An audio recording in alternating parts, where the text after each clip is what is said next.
Andrea's log, Stardate, Thursday, April 4th, 10:46 p.m. Central Standard Time. Woohoo! Okay. Um, yeah. I've been thinking about things, and so I'm standing here doing some stuff at home. Sorry for the noise in the background. Trying to get my laundry done. I was thinking about priorities and how quite often in life our priorities have to shift on them in a moment's notice. It's just like blam, something happens and you have to change. And if you're rigid and stuck in your ways, and everything has to be the same, and you can't find a way to shift or change, you're probably going to be miserable in life. I have spent a lot of my life very miserable because I can get very myopic and get into my lane and way that I do things and get very comfortable and get very lazy, and just because it's easier to stay the same than it is to change. And I was thinking about in my 12-step recovery program years ago, my sponsor told me, when the level of pain staying the same is greater than the level of change, you will change. And that tends to be how I am, and I don't know why that is. Although I will say that it doesn't take me as long to change now, because my pain tolerance emotionally and mentally is not what it used to be. I used to be like, I could just stuff. What it was is I could stuff it really good, really, really good, and you'd never know what was going on. And I don't stuff things much anymore.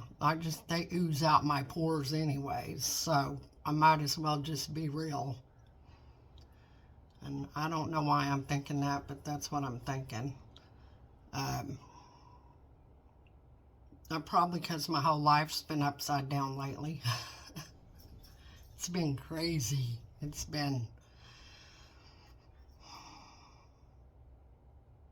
has not been an easy journey lately, especially since December. I had a job I absolutely loved. My boss was the best boss I've ever had, other than one a long time ago that in my life. The people I worked with were incredible, and blam, God shut that door. Nailed it shut, bolted it, and everything. And it wasn't because I did a bad job. I did a bad job. It's just God shut that door. And I don't understand why to this day, because I love that job. And it's been a challenge trying to find another one. I've had to learn to do it afraid anyways. And I've had those times. This isn't anything new to me. I've had this happen to me before many times, but this time it's at an even deeper level.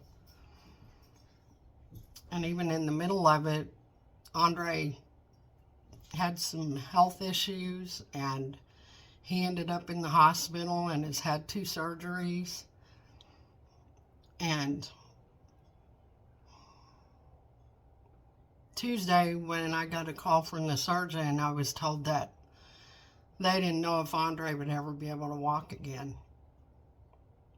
And I reached out to everybody I trust and let them know, pray. And I knew they were already praying, but it was like ratchet up the heat pray. Andre's walking. Andre's walking. Okay? Let that sink in. Andre is walking. He wasn't supposed to. And I I don't know if he understands the miracle that is, but I do. Because, see, I'm doubting Thomas. Every day I wake up and I'm like, are you really there, God? And every day Jesus jumps up and goes, here, poke your finger in my side, Andrea. Here, look at the nail prints. Put your hands on them. I'm really here. And I think that, well, that's the way God made me. He loved doubting Thomas. He loves me just as much as he did doubting Thomas. And I do everything afraid. I really do. I don't know why, but there's this fear and I have to always push past it. And I'm not someone that can just go, oh, well, the Bible says this, blah, blah, blah, and jump. I just don't. That's not the way I am. I can't. It's like trying to change the river to get me to just not be afraid when I do something. And it's in the times that I've been most afraid that God has been shown out the most awesomely. And I know that if I look back, but when I'm in the big middle of it, oh, hell no. I can't. My head's going everywhere but there. And I'm just so completely grateful for God's mercy and grace. I am so grateful it doesn't have anything to do with me being good or bad. He just loves me for me, even though I'm a mixed up, messed up wad of craziness sometimes. He understands. He doesn't expect me to get good to come to him. And even though it may take me a while, it's a process for me. I'll say, help God and then run, and then help God and then run. And eventually I stop running. He loves me anyways. And I'm so grateful for God's love right now. It's not to say that I won't get on here and be blowing snot and crazy tomorrow or 15 minutes from now. I don't know. But right now, I am so grateful for God's love and grace and mercy. It's nothing that I deserve.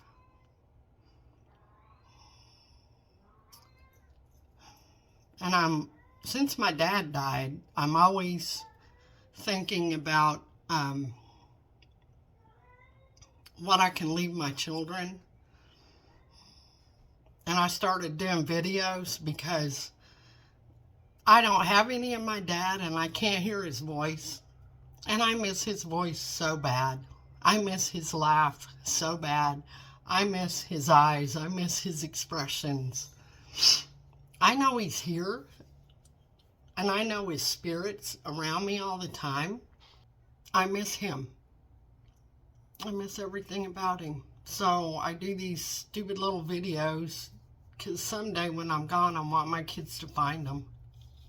I know they probably don't watch them much now, but I want them to know that I was here and I'm still here, even when my body's gone. And I may be a mixed up, messed up bag of wreckage most days. But what keeps me going is God's love and grace and mercy. And I want them to find that and hold on to it. I want my children, grandchildren, and now great-grandchildren to find God's love and hang on to it with everything they have in their being for the rest of their lives, because this world is getting crazier and crazier. And I know that they are going to face things that I've never even heard of. Because I think about, like, we have cell phones and cameras on our cell phones. I mean, we can whip out a video or anything in 10 seconds. And my grandmother her mind would be blown, because she could barely operate a phone with a cord on it. So, now she was pretty smart and she probably would have figured this out eventually, but it would have been like, wow, if she came back now, her mind would be blown. So I know there are going to be things that my kids and grandkids and great grandkids are going to deal with and experience that would blow my mind. So, but at the end of it all, if they don't have a higher power that they cling to, it can make life really hard. And so I want them to experience the love, grace, and mercy that God has given me my whole life. And believe me, I know I don't deserve it. And so that's why I do these silly little videos. To me, I think people probably think I'm nuts for doing them. But someday when I'm gone, they'll come find them. So, I'm just so grateful. I had somebody have a thing, Gratitude Slam, that I do on Facebook, and today he asked, what's 3 things you're grateful for right now? And I said, I'm grateful that my husband walks. He's walking. And I'm grateful that I have a 5-year-old grandson who loves me enough to call me on Facebook Messenger and check on me and laugh with me and play games and, 5 or 10 minutes of that, and I got a whole 40 minutes of it yesterday, just soothes my soul in ways that nobody could ever understand unless you're a grandparent. And that was better than any gift money could buy. And he gave me an assignment to study black holes and white holes. This is coming from a 5-year-old, you guys. Let that sink in. Yeah. Maybe we have another Einstein growing up. I don't know. He told me the other night he was smarter than Einstein. And he's not the only awesome grandchild I have. I am so blessed. I have 4 beautiful, absolutely gorgeous granddaughters. They're 23, she'll be 24 in September, and almost 18 this month. Let's see. Oh, Kaylee's 21, I think, and I have Destiny will be 24, Kaylee's 21, Bella will be 18 soon, Courtney's 16, and then we've got little Michael, he's 5, and Sophia and Lakeland turned 3 months old yesterday. Those are my 2 great-granddaughters. We have a little great-granddaughter, Juliana, coming soon. So both of my kids will be grandparents this year. Mind blown. And I have another little great-grandbaby coming in October. My son will be a daddy, too. Again. And so my family's growing. And in the midst of what's been a hellacious time since December for me, financially and emotionally, and trying to get Andre the help that he needed physically, it's been really hard. But I would be lying if I didn't tell you that there's been angels in the midst of it all that have carried me through. So that's enough of my blathering. Love you guys. Bye.